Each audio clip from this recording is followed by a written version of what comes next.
Capítulo 12. O mundo coberto de penas.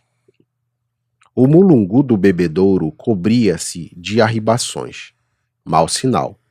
Provavelmente o sertão ia pegar fogo. Vinham em bandos. Arranchavam-se nas árvores da beira do rio. Descansavam, bebiam. E como em redor não havia comida, seguiam viagem para o sul. O casal agoniado sonhava desgraças. O sol chupava os poços. E aquelas excomungadas levavam o resto da água. Queriam matar o gado. Sim, a Vitória falou assim, mas Fabiano resmungou, franziu a testa, achando a frase extravagante. Aves matarem bois e cabras, que lembrança. Olhou a mulher, desconfiado. Julgou que ela estivesse tresvariando. Foi sentar-se no banco do copiar. Examinou o céu limpo, cheio de claridades de mau agouro, que a sombra das arribações cortava. Um bicho de penas matara o gado. Provavelmente sim, a Vitória não estava regulando. Fabiano estirou o beiço e enrugou mais a testa suada. Impossível compreender a intenção da mulher. Não atinava. Um bicho tão pequeno. Achou a coisa obscura e desistiu de aprofundá-la. Entrou em casa, trouxe o aió, preparou um cigarro, bateu com o fuzil na pedra, chupou uma tragada longa, espiou os quatro cantos, ficou alguns minutos voltado para o norte, coçando o queixo. Xiii, que fim de mundo! Não permaneceria ali muito tempo. No silêncio comprido, só se ouvia um rumor de asas. Como era que sim a Vitória tinha dito? A frase dela tornou ao espírito de Fabiano, e logo a significação apareceu. As arribações bebiam a água. Bem, o gado curtia a sede e morria. Muito bem, as arribações matavam o gado. Estava certo. Matutando, a gente via que era assim, mas sim a Vitória largava tiradas embaraçosas. Agora Fabiano percebia o que ela queria dizer. Esqueceu a infelicidade próxima. Riu-se, encantado com a esperteza de sim a Vitória. Uma pessoa como aquela valia ouro. Tinha ideias, sim senhor. Tinha muita coisa no miolo. Nas situações difíceis encontrava saída. Então, descobrir que as arribações matavam o gado. E matavam. Aquela hora, o mulungu do bebedouro, sem folhas e sem flores, uma garrancharia pelada, enfeitava-se de penas. Desejou ver aquilo de perto. Levantou-se. Botou o aió a tiracolo. Foi buscar o chapéu de couro e a espingarda de pederneira. Desceu copiar. Atravessou o pátio. Avizinhou-se da ladeira pensando na cachorra-baleia. Coitadinha. Tinham-lhe aparecido aquelas coisas horríveis na boca. O pelo caíra, e ele precisara matá-la. Teria procedido bem? Nunca havia refletido nisso. A cachorra estava doente. Podia consentir que ela mordesse os meninos? Podia consentir?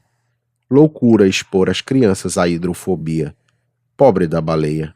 Sacudiu a cabeça para afastá-la do espírito. Era o diabo daquela espingarda que lhe trazia a imagem da cadelinha. A espingarda, sem dúvida. Virou o rosto defronte das pedras do fim do pátio, onde Baleia aparecera fria, inteiriçada, com os olhos comidos pelos urubus. Alargou o passo, desceu a ladeira, pisou a terra de aluvião, aproximou-se do bebedouro. Havia um bater doido de asas por cima da poça de água preta. A garrancheira do mulungu estava completamente invisível. Pestes. Quando elas desciam do sertão, acabava-se tudo. O gado ia finar-se, até os espinhos secariam. Suspirou. Que havia de fazer? Fugir de novo, aboletar-se noutro lugar, recomeçar a vida. Levantou a espingarda, puxou o gatilho sem pontaria. 5 ou 6 aves caíram no chão. O resto se espantou. Os galhos queimados surgiram nus, mas pouco a pouco se foram cobrindo. Aquilo não tinha fim. Fabiano sentou-se desanimado na ribanceira do bebedouro, carregou lentamente a espingarda com um chumbo miúdo e não socou a bucha, para a carga espalhar-se e alcançar muitos inimigos. Novo tiro, novas quedas, mas isto não deu nenhum prazer a Fabiano. Tinha ali comida para 2 ou 3 dias. Se possuísse munição, teria comida para semanas e meses. Examinou o polvarinho e o chumbeiro. Pensou na viagem. Estremeceu. Tentou iludir-se, imaginou que ela não se realizaria se ele não a provocasse com ideias ruins. Reacendeu o cigarro, procurou distrair-se falando baixo. Sinhá Terta era pessoa de muito saber naquelas beiradas. Como andariam as contas com o patrão? Estava ali o que ele não conseguiria nunca decifrar. Aquele negócio de juros engolia tudo, e afinal, o branco ainda achava que fazia favor. O soldado amarelo... Fabiano, encaiporado, fechou as mãos e deu murros na coxa. Diabo! Esforçava-se por esquecer uma infelicidade, e vinham outras infelicidades. Não queria lembrar-se do patrão nem do soldado amarelo, mas lembrava-se com desespero, enroscando-se como uma cascavel assanhada. Era um infeliz. Era a criatura mais infeliz do mundo. Devia ter ferido naquela tarde o soldado amarelo. Devia tê-lo cortado a facão. Cabra ordinário, mofino. Encolhera-se e ensinara o caminho. Esfregou a testa suada e enrugada. Para que recordar a vergonha? Pobre dele. Estava então decidido que viveria sempre assim? Cabra safado, mole. Se não fosse tão fraco, teria entrado no cangaço e feito misérias. Depois levaria um tiro de emboscada ou envelheceria na cadeia, cumprindo sentença. Mas isto era melhor que acabar-se numa beira de caminho, assando no calor, a mulher e os filhos acabando-se também. Devia ter furado o pescoço do amarelo com faca de ponta, bem devagar. Talvez estivesse preso e respeitado. Um homem respeitado. Um homem. Assim como estava, ninguém podia respeitá-lo. Não era homem, não era nada. Aguentava zinco no lombo e não se vingava. Fabiano, meu filho, tem coragem. Tem vergonha, Fabiano. Mata o soldado amarelo. Os soldados amarelos são os desgraçados que precisam morrer. Mata o soldado amarelo e os que mandam nele. Como gesticulava com furor, gastando muita energia, pôs-se a resfolegar e sentiu sede. Pela cara vermelha e queimada, o suor corria, tornava mais escura a barba ruiva. Desceu da ribanceira, agachou-se à beira d'água salobra, pôs-se a beber ruidosamente nas palmas das mãos. Uma nuvem de arribações voou assustada. Fabiano levantou-se, um brilho de indignação nos olhos. Miseráveis! A cólera dele se voltava de novo contra as aves. Tornou a sentar-se na ribanceira. Atirou muitas vezes nos ramos do mulungu. O chão ficou todo coberto de cadáveres. Iam ser salgados, estendidos em cordas. Tencionou aproveitá-los como alimento na viagem próxima. Devia gastar o resto do dinheiro em chumbo e pólvora, passar um dia no bebedouro, depois largar-se pelo mundo. Seria necessário mudar-se? Apesar de saber perfeitamente que era necessário, agarrou-se a esperanças frágeis. Talvez a seca não viesse, talvez chovesse. Aqueles malditos bichos é que lhe faziam medo. Procurou esquecê-los. Mas como poderia esquecê-los se estavam ali, voando-lhe em torno da cabeça, agitando-se na lama, empoleirados nos galhos, espalhados no chão, mortos. Se não fossem eles, a seca não existiria. Pelo menos não existiria naquele momento. Viria depois, seria mais curta. Assim começava logo, e Fabiano sentia-a de longe. Sentia-a como se ela já tivesse chegado. Experimentava adiantadamente a fome, a sede, as fadigas imensas das retiradas.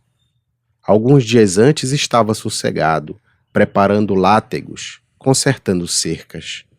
De repente, um risco no céu, outros riscos, milhares de riscos juntos, nuvens, o medonho rumor de asas a anunciar a destruição.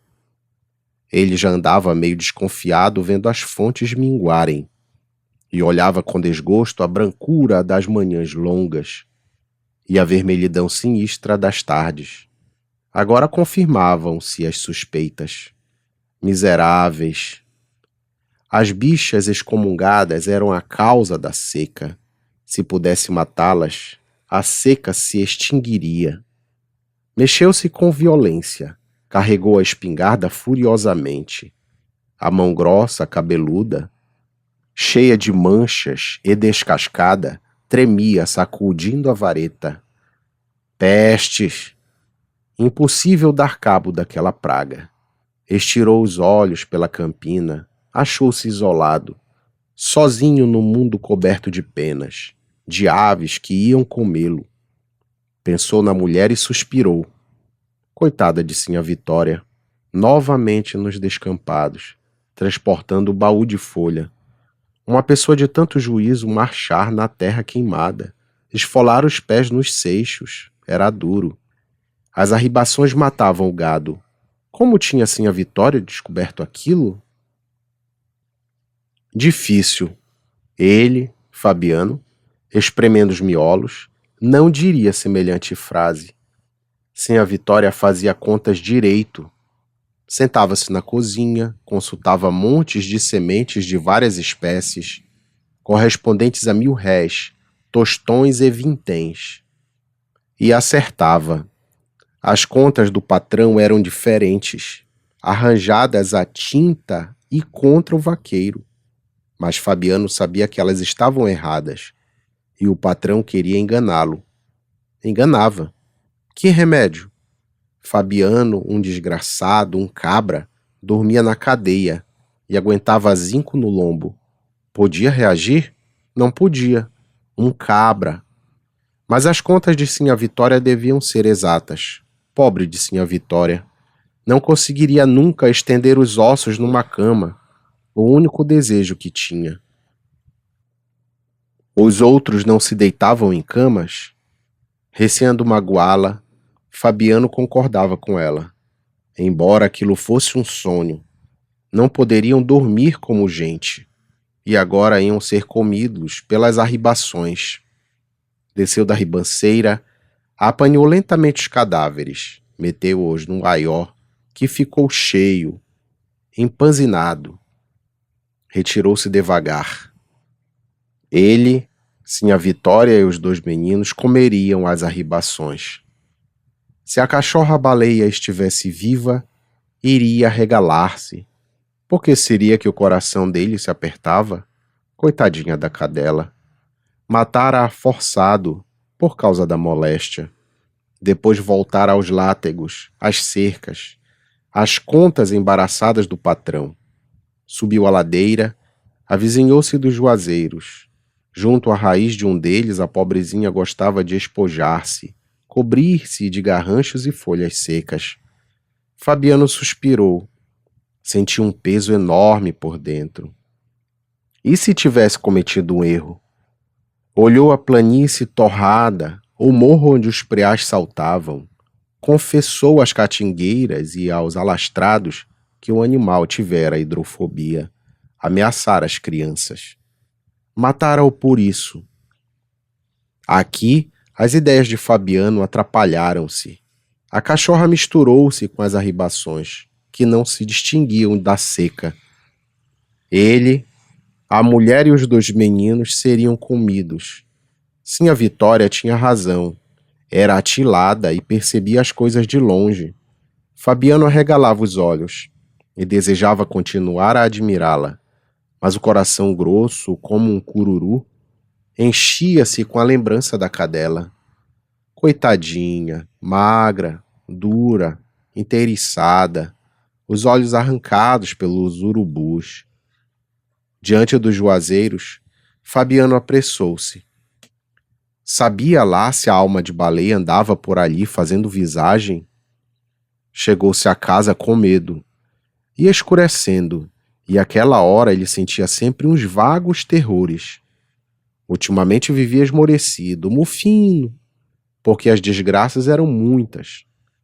Precisava consultar Sinha Vitória, combinar a viagem, livrar-se das arribações, explicar-se, convencer-se de que não praticara injustiça matando a cachorra. Necessário abandonar aqueles lugares amaldiçoados. Sinha Vitória pensaria como ele. Fim do capítulo.